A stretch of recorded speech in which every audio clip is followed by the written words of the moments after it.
Yung iba kasi, diwata, pero nagtatanong ako paano naging diwata eh. No?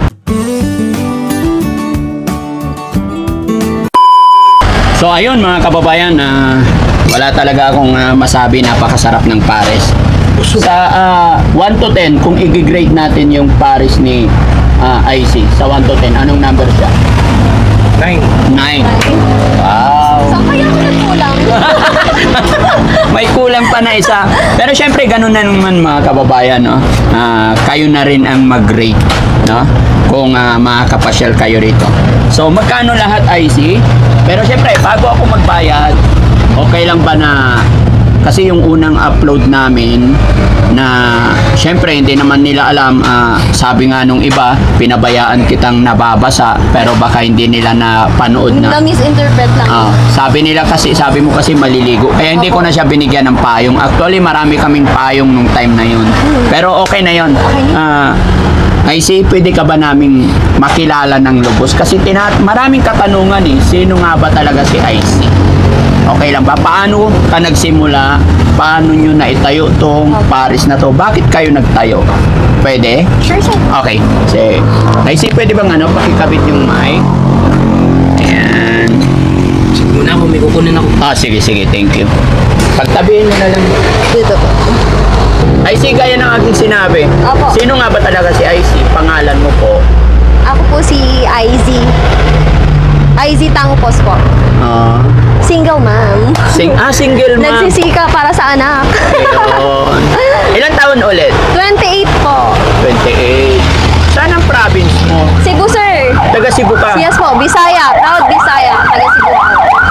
Ang gaganda talaga, pag sinabing Bisaya. Bisaya. Talkative, friendly, no? Lahat naman, Ganun din siguro. pero iba si IC. Ay. Iba yung iba yung charisma niya sa customer. So IC, meron pa akong tanong. Kailan kayo nagsimula dito? Last June 23. June 23, yes po. So far, naman siya. Nakikilala na siya paunti-unti. Pero ganun talaga negosyo, sir. Kailangan, sikapin natin hanggang umangat. Pero nung nagpunta ako dito, nabanggit mo sa akin, ang may business kayong crab. Crabs, opo. May crabs din po talaga kami. Yung binenta ko po sa inyo, galing po yun dyan. Sinong doon? Paano kayo nagsimula? Ito sa inyo? Opo. Hindi, bali rent lang po kami dyan. Nagre-rent Opo. lang. Okay. Rent. Kumusta Tapos naman ang namin yung, kitaan sa crab? ayos naman. Mayaman ka na siguro. Hindi. Siyempre, di ba, ang crab mahal. Mahal. pag Syempre, sir, yung expenses din po. malaki rin. Opo. Sipag lang po. Sipag lang talaga.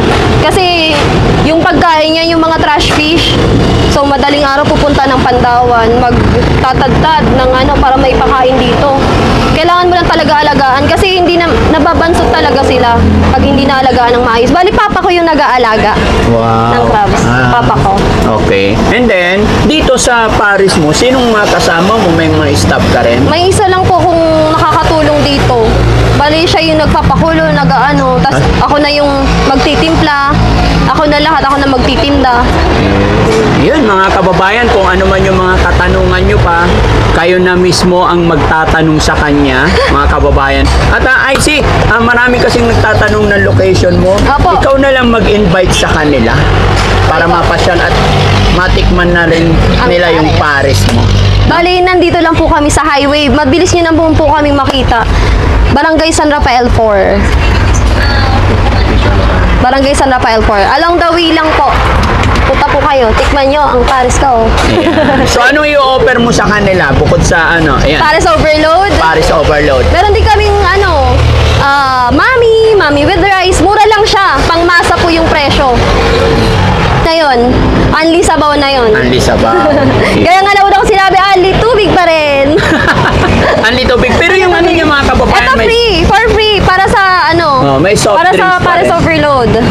Okay. Only rice, only soup with free soft drinks. I see, alam mo ako, before pandemic, may Paris ako, may mga business din ako, pero alam kong pagod talaga yung puhunan dito. Sobrang pagod. Diba? Kung alam ko yun. nyo lang, sobrang Bakit? pagod. Diba? Bakit ka nagsisikap parang masiyahin ka pa rin, smiley ka pa rin. Ganun talaga, sir. Pag ano, iniisip ko po kasi yung anak ko. Single mom, sir. Siyempre, kailangan ko pong kumita sa sarili ko. Para sa anak ko. Para sa future niya. Para maganda yung future niya. Diba? Oo, sa bagay. Tapos as long as may naniniwala sa pares ko, i-continuous ko yan. Babangon ako ng alas 3 ng madaling araw para magpakulo ng karne. Yeah, galing, no? Tapos, I see, yaman din lang na nandito tayo. Ano ba yung assurance na madadatnan ng mga customer natin dito? Paano mo inaalagaan yung mga customer? Siyempre, alam mo, Opo. hindi pare-parehas ang customer. May customer na masungit, may Ay. customer na mabait. Paano mo inaalagaan para ma-maintain na kalmado yung mga customer at paano mo sila kinikare para balikan kanila? Kayang-kaya ko i-handle yan, sir. Oo. Kahit senior pa yan. Wow. Kaya natin paamuhin yan. Hindi, sir, ano lang naman. Kumbaga kung ano yung nire-request nila, ibigay mo. Maging ano ka sa kanila, magalang ka sa kanila para bumalik sila. Tsaka ano, normal na ano talaga. Kahit hindi ko sila kilala, nakikilala ko sila. Yeah. Minsan yung mga customer ko nagkikwento ng buhay nila. Ganun, totoo yan. Napapakwento ng buhay nila kasi ganun sila ka-komportable sa akin. Diba? Ganun ka-komportable na yung tao na magtiwala na ikwento sa akin yung buhay nila. Ganun. Ganun. Ewan ko, ba't ganun? Siguro may ugali ako na ano, na inaano ng tao na bumalik sila. Yun. Ay, magaling makisama yun. Sa pakikisama din siguro. Tapos yung lasa, cleanliness ng ano, yun. Yan lang naman. Yan lang. Nakakatuwang kausap mga kababayan, no? Okay, isang tanong na lang, Sige IC. Pero nakalimutan ko. Okay. Napakasaya niyang kausap mga kababayan, no? Pero isang tanong na lang, IC. Pasensya ka na, no? Lubos-lubosin na namin kasi bihira kami makapunta dito. Siyempre, sa ganda mong yan, Ay. di ba? Mga customer. Siyempre, maraming nanliligaw sa'yo, di ba? Paano mo naman hinahandle yun? Hindi, sir. Ano? Next question. Okay. Dahil naging real talk lang ako mga kababayan. Siyempre mga customer, mga kalalakihan, no? Huwag nyo sanang i-misinterpret. Siyempre, Hanap buhay pag, lang. pagka ganito yung mga... Customer is customer. Iba ang dating mga kababayan eh. Pagka real talk lang. Talagang yung mga driver, lahat. Talagang, diba, kahit saan, kahit sa SM, siyempre nilalagay nila yung mga pan-display talaga. Pan-display. No? Ako pan-display sa kalsada. Alam mo, sir, ano po, di ba marami po, kasi daanan eh. Oo. Ang daming, langite. Oo. So ako, ginagawa ko, ngumingiti din ako. Maya-maya, sir, wag ka, bumabalik. Siyempre, ngingitian ka ba Oo, naman ng syempre. maganda eh. Hindi, syempre, alam kong customer sila eh. Oo. Di ba? Ngitian mo lang yung mga yan eh. Oo. Babalik na yan Babalik eh. talaga. Maya-maya, sir, nakapuno na ako. Kaya mabilis maubos yung pares. Yan naman Yun talaga. yung sikreto. Oo, galing. No? Ngumiti ka lang. Basta yun lang, salamat sa time mo, Sige po. IC. Opo.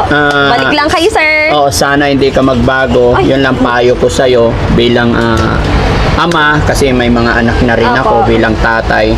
Wish ko na sana mas lumago pa tong business mo. Thank you, sir. Huwag ka lang magbabago. Ay, Kung ano hindi. yung attitude mo ngayon, kahit na mga maliliit na customer, kailangan entertain kasi Opo, sobra, sir. ang 10 piso hindi mabubuo pag Kung walang walang. piso. Totoo yan. No? So kaya kahit maliit, entertain natin hanggat kaya natin, no? Opo.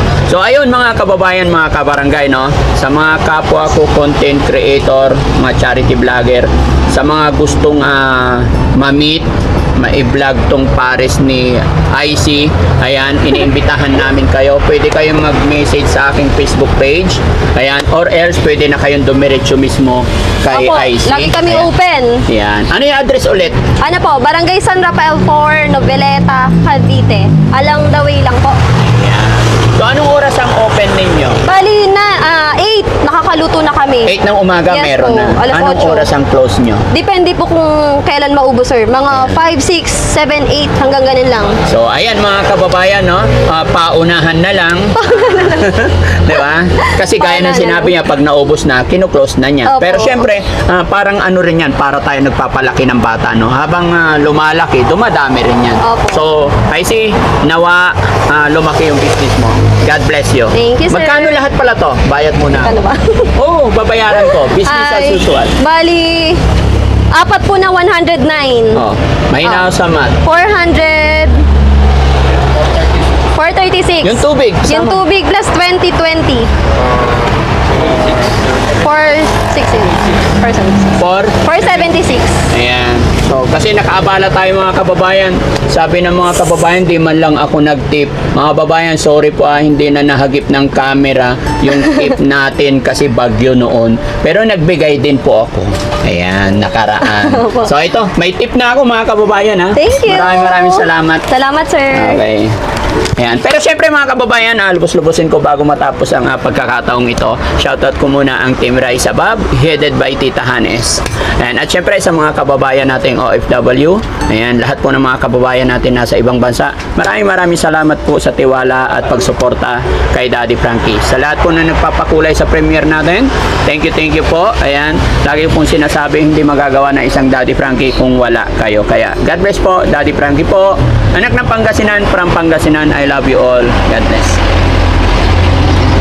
Thank you. May tip ha? Bye-bye, sir. Kababayan, sa mga gusto pong makatikim at pumunta sa aming tindahan, tikman niyo po yung aming pares. Pwede rin po kayo mag-message sa aming Facebook page. Oh, sige. Dito lang yan, sa San Rafael 4, Noveleta, Cavite. Thank you. Bye-bye. Maraming salamat po.